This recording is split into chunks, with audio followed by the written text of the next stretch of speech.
Djalma vibrou com o programa proposto. Não falou nada a seus amigos. Ficou calado.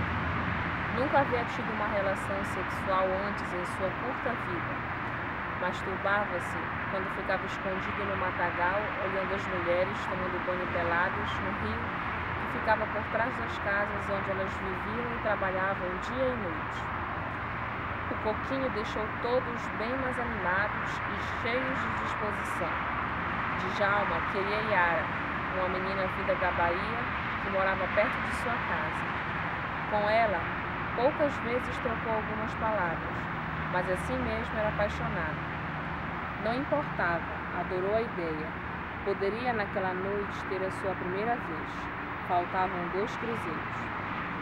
Vamos lá assim mesmo, a gente fala com ela, afirmou Manuel enquanto se levantava do banco. E saíram rumo ao Brasil.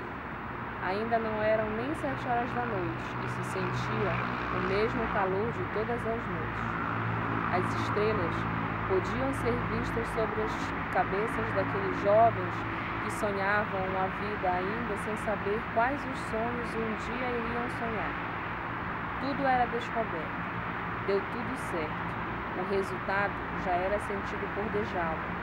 Havia passado menos de uma semana e o garoto havia pegado uma gonorreia.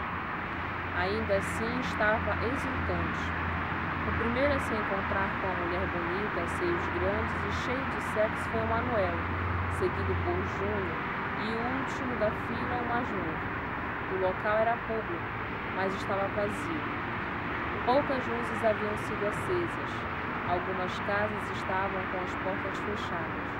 No local havia 7 bares que possuíam quartos nos fundos, onde as garotas descansavam e trabalhavam.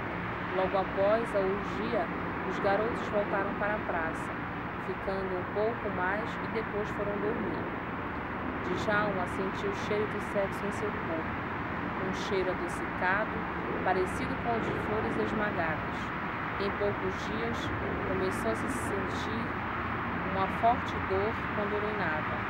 Foi uma noite que nunca esqueci.